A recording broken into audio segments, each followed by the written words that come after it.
अस्सलाम वालेकुम, आप देख रहे हैं अनीक नाजी ऑफिशियल यूट्यूब पे। ये साल ज़रा कुछ ज़्यादा उदासियाँ लेकर आया। जहाँ कोरोना की परेशानियाँ हैं वहाँ पे बड़े जाने माने लोग दुनिया से रुखसत हो रहे हैं।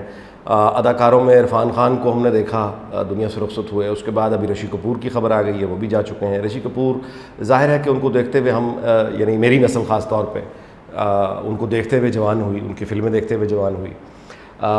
ये इनकी जो फ़िल्म थी पहली, वो थी श्री 420।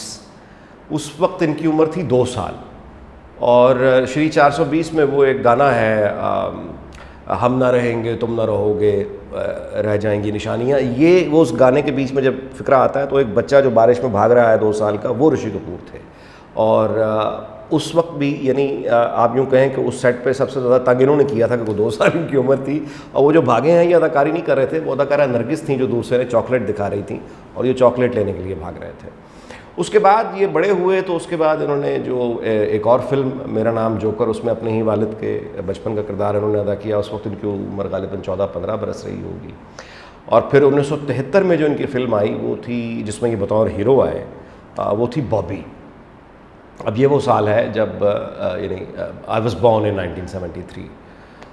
तो ज़ाहिर है कि फिर उसके बाद जब आदमी शऊर पे पहुंचता है, 9-10 साल की उम्र होती है, तभी आप मूवीज़ वगैरह देखते हैं। तो इसलिए मैं कह रहा हूँ कि ये वो लोग हैं जिनकी ऋषि कपूर जो हैं, यूँ देखिए कि आप कि नहीं आदमी कैसा था। एक तो ये कि ख़ानदान का इतना बड़ा बोझ, दादा पृथ्वीराज, फिर उसके बाद राज कपूर बाप, वो एक तारुफ और प्रिविलेज है, लेकिन उसके साथ बहुत बड़ा बोझ भी है कि लोगों की तवक्कुआत अब उस यानी नहज की हैं। अच्छा, प्रेम चोपड़ा एक बहुत मशहूर एक्टर हैं, वो इनके खालू थे। प्रेमनाथ एक और एक्टर थे, वो इनके सगे मामू थे। राजीव कपूर इनके भाई थे, रणधीर कपूर इनके एक और भाई थे, उनको वो कामयाबी ना मिल सकी। लेकिन उसके बाद फिर इनकी भतीजियों को यानी करिश्मा कपूर, करीना कपूर, एक तवील फहरिस्त है इस ख़ानदान की। अगर आप देखें, अब इनका बेटा रणबीर कपूर यानी अब आज की जनरेशन में बेहतरीन एक्टर अगर कोई है तो वो उनका बेटा रणबीर कपूर है। और ऋषि कपूर को ख़ुद भी शायद ज़िंदगी भर में इतने लंबे कैरियर में उस तरह की कामयाबी नहीं मिली जो उनके बेटे को अभी से मिल चुकी है। ऋषि कपूर बड़े सादा यूँ मिजाज के, खुले डुले मिजाज के आदमी थे। मतलब उन्होंने अपनी किताब में ख़ुद लिख दिया कि वो दाऊद इब्राहिम से मिले हैं। वाक़या ये 1988 का है, लेकिन ये कि इंडिया में रहते हुए एक आदमी एक्टर वो लिख दे कि मैं दाऊद इब्राहिम से मुलाकात हुई थी, वो मेरा फ़ैन था, 1988 में दुबई में गया तो उन्होंने दाऊद इब्राहिम ने मुझे बुलाया। उसके बाद दाऊद इब्राहिम जब इंडिया आया छुपा हुआ, तो उस वक्त भी उसने इन तक यानी इनसे रब्ता किया। अब ये बातें उन्होंने बता दी। ये भी बता दिया कि 1973 में जो मुझे फ़िल्म का अवार्ड मिला था, अब ये वो फिल्म है जब जंजीर आई है। अब आप अंदाज़ा लगाएं कि यानी उसी साल रिलीज़ हुई है जंजीर, और गालिबन दीवार भी 1973 में ही रिलीज़ हुई थी। अब उनके सामने बॉबी अवार्ड इनको मिला, तो इन्होंने बाद में अपनी किताब में लिख दिया ऋषि कपूर ने कि मुझे जो वो अवार्ड मिला था, मैंने उसके लिए 30,000 रुपये किसी शख्स को रिश्वत दी थी। यानी अब ये मान लेना, ये बाद में उन्होंने कहा कि हो सकता है कि मुझे अवार्ड मेरे टैलेंट पे मिला हो, लेकिन मैंने 30,000 रुपये बहरहाल किसी को दिया था। और उस ज़माने में 30,000 रुपये का आप अंदाज़ा लगाइए कोई ठीक ठाक संजीदा रकम थी, कोई 3-4-5 करोड़ के मुताबिक, आज के मुताबिक आप समझ लें इतनी बड़ी रकम थी। और मतलब ऋषि कपूर ख़ुद अपने बारे में ये कहते थे कि यानी मैं जिस साल, आप अंदाज़ा लगाइए कि मैं लॉन्च हुआ, वो ये कहते हैं कि अब मैं यानी मेरी आप उम्र देख लीजिए, मैं रोमांटिक हीरो ज़्यादा से ज़्यादा आ सकता था। मेरे सामने आंधियाँ चल रही थी। आप देखें ना, अमिताभ बच्चन एग्रेसिव, एक पूरा कल्चर ही नया डेवलप हो रहा था। अच्छा, राजेश खन्ना अभी पूरी यानी ताकत के साथ मौजूद थे। धर्मेंद्र, जितेंद्र, यानी इन लोगों के जिनों के दरमियान एक बच्चा जो है वो नौजवान किस तरह से। अच्छा, इनकी खुशनसीबी ये हुई कि जो उनकी दूसरी फिल्म थी जहरीला इंसान, वो डेड फ्लॉप हो गई। तो वो जो बॉबी से इनको, अच्छा फिर वो सारी ज़िंदगी ये कहते रहे कि बॉबी जो फिल्म थी वो मुझे लॉन्च करने के लिए नहीं थी, वो डिम्पल कपाडिया को मेनली लॉन्च करने की फ़िल्म थी, और वो सारी कामयाबी भी डिम्पल की थी। इंतहा ये है कि वो जो फिल्म है बॉबी, वो कहते हैं कि अगर वो मेरे लिए बनी होती तो मेरे नाम पर होती।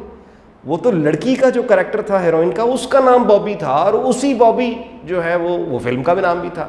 लेकिन वो ये हमेशा कहते रहे, ये उनका बड़ा पना, अंदाज़ा लगाइए कि बड़ा आदमी होता क्या है। वो सारी ज़िंदगी ये कहते रहे कि बॉबी का, चूँकि डिम्पल कपाडिया ने फिल्म इंडस्ट्री छोड़ दी थी और फिल्म सुपरहिट हो गई, तो उसका जितना भी क्रेडिट मिला, उसका जितना भी फ़ायदा मिला, वो मैंने यानी मुझे अकेले को मिला।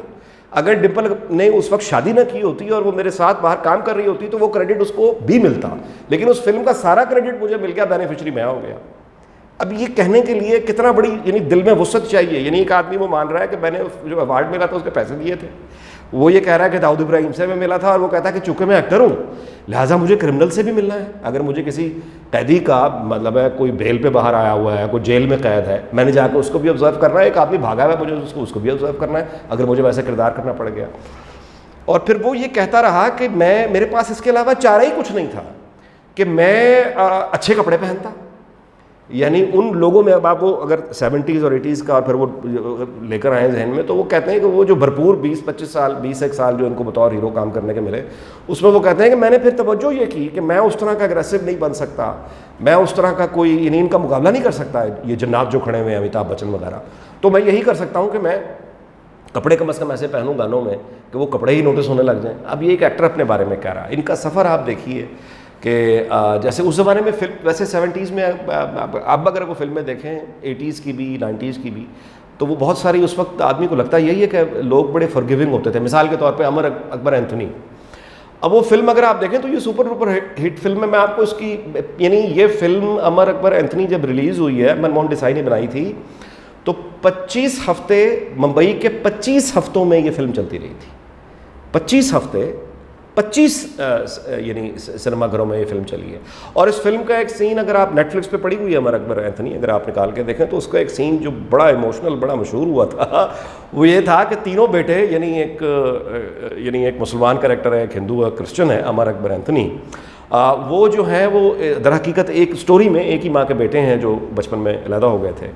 अब उसका वाइंड अप ये है कि वो तीनों बेटे अलग-अलग यानी हैं और माँ की कंडीशन क्रिटिकल है, तो वो तीनों बेटे खून दे रहे हैं माँ को, और वो तीनों के जिस्म से खून निकल के यानी खून की एक बोतल में जा रहा है और वहाँ से वो खून निकल के माँ को जा रहा है। तो वो ये कहते हैं खुद अमिताभ बच्चन और ऋषि कपूर कि हमने देसाई साहब से कहा कि ये तो मेडिकल हिस्ट्री में कभी नहीं हुआ, कितना लोगों को बेवकूफ़ तुम समझते हो यार, 3 लोग अलग बैठे हैं, खून एक बोतल में जा रहा है और फिर आगे से वो माँ को जा रहा है, ये किस तरह की सीन कर रहे हो, तुम कौन मानेगा इसको। और देसाई साहब ने आगे से गालियाँ गुलियाँ देके कहा कि खबरदार, तुम्हें नहीं पता, मैं जानता हूँ ऑडियंस किस तरह सोचती है। और ये दोनों फिर कहते हैं कि वो जब वही सीन जब मूवी थिएटर्स में आता था तो पूरी ऑडियंस यानी वो खड़े होकर क्लैप करती थी। और वो यानी यहाँ से ये भी अंदाज़ा लगाइए कि डायरेक्टर और एक्टर में कितना फ़र्क होता है। यानी बॉबी से इन्होंने शुरुआत की। चांदनी क्या खूबसूरत फिल्म थी इनकी, श्रीदेवी के साथ, अगर आप उसको याद करें, कितने उसके खूबसूरत गीत और कितने वो एक कैसा इन्होंने खूबसूरत वो किरदार अदा किया था ऋषि कपूर ने, एक दीवाना आशिक यानी श्रीदेवी को जिस तरह से उन्होंने वो गाने और वो गीत और वो सारा एक ख्वाब लगता है। नगीना इनकी बहुत अच्छी फिल्म थी। प्रेम रोग इनकी एक बहुत अच्छी फिल्म थी, अगर आप उसको याद करें तो एक होती थी पद्मिनी कोल्हापुरी, उसमें जो बड़ी यंग एज में वो बेवा हो जाती हैं और वो सब्जेक्ट यही था कि बहुत कम उम्र में जो बेवाएँ हो जाती हैं, उसकी बड़ी खूबसूरत फिल्म थी। उसके बाद कुली में अमिताभ बच्चन, अच्छा कुली का भी वाक़या सुन लीजिए।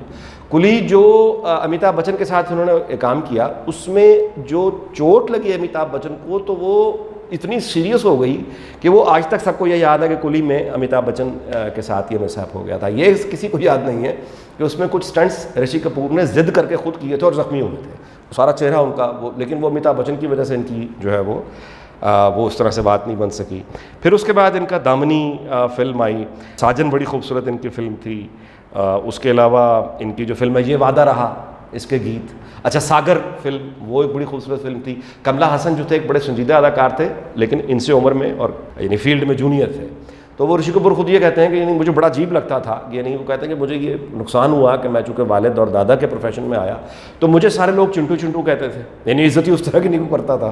और कमला हसन वो कहते हैं मुझे पहली मरतबा यानी उसको सब कमल साहब कह रहे थे, तो वो कहते हैं मुझे इतना यानी इस बात का एहसास हुआ कि मैंने अपनी औलाद का, बेटे और बेटी दोनों में से निक नेम ही किसी के नहीं रखे कि इनको भी कल लोग जो है वो साहब कोई नहीं कहेगा ना कोई संजीदा लेगा। हालांकि ऋषि कपूर अपने वालिद को सारी ज़िंदगी साहब कहते रहे, सेट्स के ऊपर और घर में भी वो साहब के नाम से पुकारते रहे।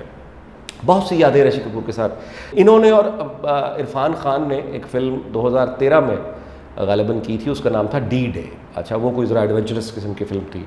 आमतौर पर ऋषि कपूर पाकिस्तानियों के हवाले से अपने कुछ कॉमेंट्स में भी मशहूर रहे, लेकिन यह है कि वो उन्होंने ताल्लुक़ पेशावर से अपने ख़ानदान का कभी किसी से वो छुपाया नहीं, बल्कि वो बार बार अपने एंसेस्टर्स की बात करते हुए पेशावर की बात किया करते थे। वो पाकिस्तान आए, पेशावर गए और उन्होंने वो गली मोहल्ले भी देखे।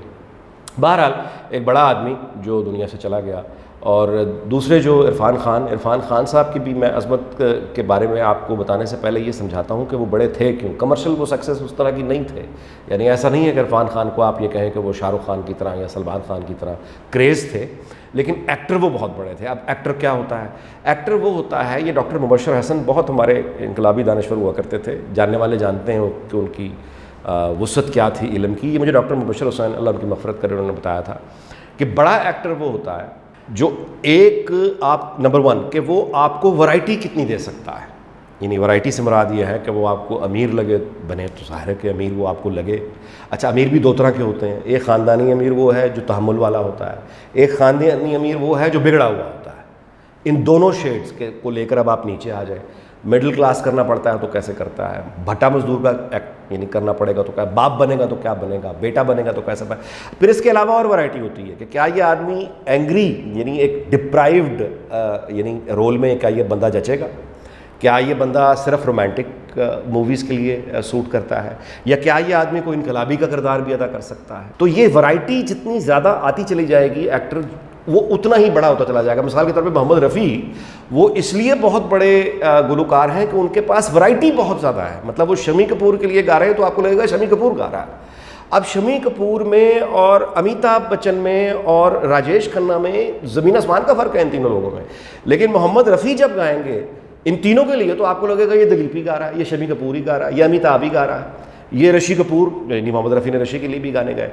अच्छा, ये शशि कपूर, आपको लगेगा ये वही गा रहा है, क्योंकि वो वैरायटी बहुत थी रफ़ी के पास। यही वैरायटी बतौर एक्टर इरफान खान के पास थी। और बड़ा एक्टर यानी ये कि एक तो ज़्यादा वैरायटी का होना, और फिर ये कि उस एक्टर को की सलाहियत कितनी है इंटेलेक्चुअली कि वो किसी यानी एक पूरी क्लास की जो साइकी है उसके अंदर वो कितना गहरा उतर सकता है। उसके बाद अगर वो खुद नहीं उतरेगा, उसके लिए उसका मुताला होना चाहिए।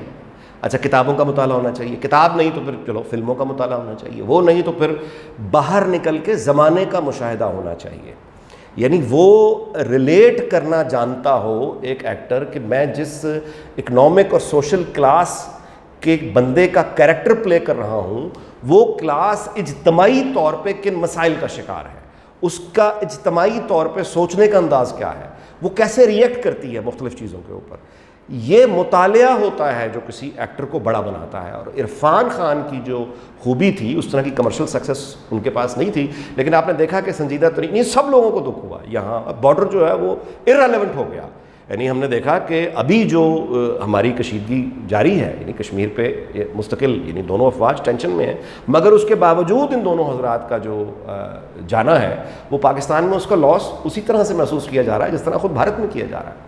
और यही किसी फ़न का कमाल होता है कि वो आपके यानी जो मेजर डिस्प्यूट्स हैं उसको ओवरकम कर जाए। और इस तरह के लोग हैं, मतलब है हमारे यहाँ आप गुलाम अली यानी देख लीजिए, मेहदी हसन देख लीजिए, फैज़ साहब की इज़्ज़त भारत में देख लीजिए, यानी अभी आप देख लें, लाजिम है हम भी देखेंगे, जो पूरी एक सुर्ख भारत में कोरोना से पहले जो स्टूडेंट्स की सबसे बड़ी तहरीक चली है वो फैज़ साहब की है, लाजिम है हम भी देखेंगे। तो ये वो बड़े लोग होते हैं अपने काम से, जिनके काम की ताकत के आगे ये तमाम इज्तमाई नफ़रतें भी कमज़ोर पड़ जाती हैं। इरफान खान का ताल्लुक़ अदाकारों के उस संजीदा हल्के से था जो अपने रोल को समझ के और फिर वो बहुत बारीकी से काम करते थे। मतलब ये कि उनके जो आप अगर सीन देखें इरफान खान के, तो वो यानी अपनी पलकों से भी काम लेते थे। यानी वो अपने चेहरे का कोई मसल ऐसा नहीं है जो उनकी किरदार में उनकी गवाही देने के लिए उनके साथ नहीं खड़ा। यानी वो काम लेते थे, अपने चेहरे के हर मसल से काम लेते थे, अपनी पूरी जिस्म से काम लेते थे।